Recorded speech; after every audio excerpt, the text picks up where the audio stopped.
Welcome to the Life After Life podcast, where we explore our soul's physical and non-physical journey. I'm Majana. Let's discuss angels, guides, and loved ones from the other side. Hello and welcome back. I hope everybody's having a beautiful day. Suggestions on podcasts, gotta love that. I would love to hear from you. Questions, comments, concerns, and podcast suggestions. You can get us at Majana at lifeafterliferadio.com. Love hearing from y'all. And if you have not yet joined us, we have a Facebook group page as well. So go on there and I will be glad to accept you into the Facebook and love conversations there. We have some people posting pictures of angels that they've had show up in their lifetime and some conversations that are just very cool. A listener asked this question: is it possible to be in this lifetime with people in your family that really are not even in your soul group? What if you just feel really isolated? You feel like you don't belong in this family. You just never have clicked with them. You know, it's a lonely feeling. Is it possible that this really isn't your soul group? If I haven't said this before, let me say it again and again and again.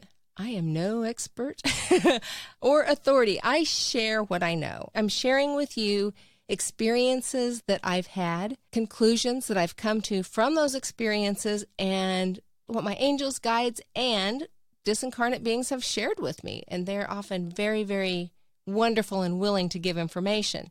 This is a really interesting question to me. You know, I think you can. In fact, I think that my youngest sister kind of did that. Actually, I'm not sure if it was her or me, but somebody didn't belong. So why? Sometimes there's a quick answer, but then it's like the why. When I started thinking about this, what came to my mind are people that, especially think of little kids, who remember their past lives. I still have very, very vivid images of some of my past lives, but those started when I was a child. I have heard of other kids, their past life memories were far more current. They just, for some reason, whether it was accidental or not, they left that human experience and then turned around and reincarnated again really, really quickly.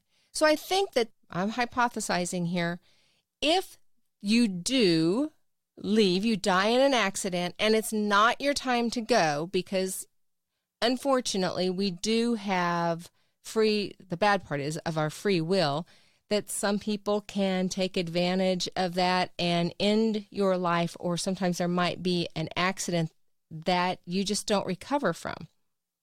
But you haven't learned all your lessons. So in that case, I think you can turn around and come back much sooner to learn those lessons. And you're not necessarily with your soul pod. I just would imagine that would be terribly, terribly lonely, and you would feel very isolated. I also think that if that were to happen, at some point, somewhere in your life, in some activity, you would come across someone that is in your soul pod.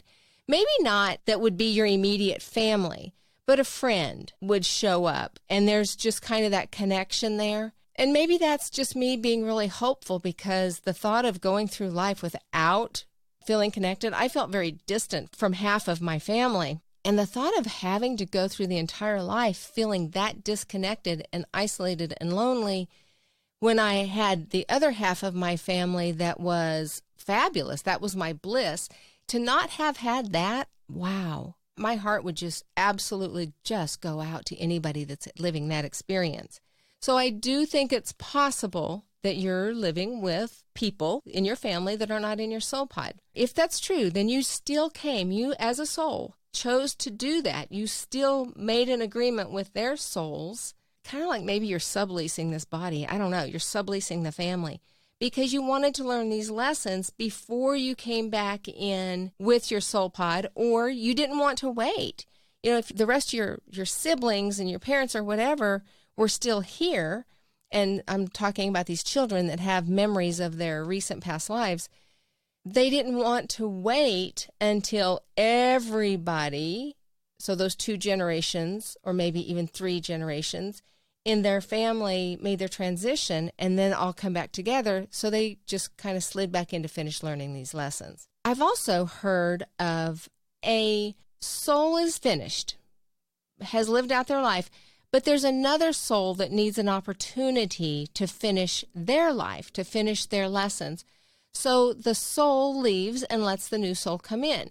Now, the body itself maintains the memories, the characteristics. Nothing has changed there, but the soul itself is different. So that would cause some changes. I don't know that the person experiencing it, that soul experiencing it, would realize that because, they would have chosen and agreed to come in with amnesia. But maybe some family members would notice maybe a slight difference, just some behavioral differences or preferences, just very subtle because it is a different soul. That's another possibility if you just were done and you were letting, again, somebody else is subleasing your body. Mixed blessing for the family there, right?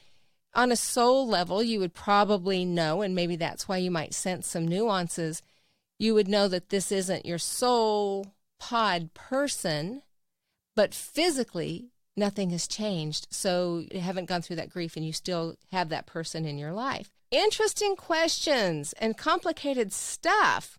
So these are just my thoughts on it.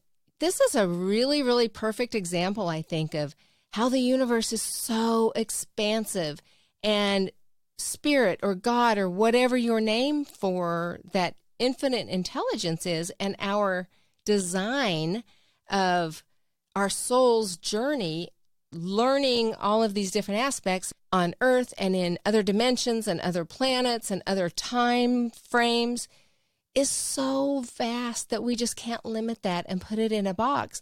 And I think these are pieces of that. Man, I don't even know that we can get our head around all of the big chunks of information. And then when you delve into the details, we're just human, So those are my thoughts. Right, wrong, good, bad, I don't know. Those are just my thoughts. And I always think, you know what? Anything is possible. I absolutely believe anything is possible, but not everything is probable.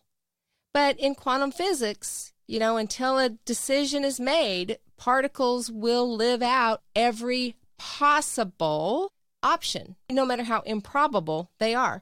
So when we're looking at what our soul's doing, I think our little human minds can't even completely grasp it all. If you're feeling isolated, could it be that you're not with your soul group? I do believe that's possible.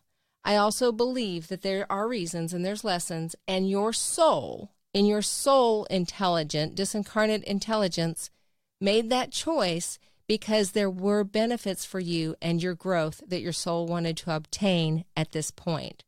My suggestion would be out there, look for other people where you make those connections, love and appreciate your family for the growth they are giving you and that you are giving them, because it was an agreement. And that might be a really good time to call on your soul team. You're feeling so disconnected and lonely, and you're not. So ask your angels and guides to be there and help you through with this one too. They're great friends. Thank you so much for your listening. Thank you for your questions and comments and topic suggestions. I so appreciate each and every one of you and look forward to seeing you very, very soon. Again, you can get a hold of us at Majana@lifeafterliferadio.com. There's a Facebook page, and an event will be launching very, very soon, and we would love to see you in Dallas in November. Namaste.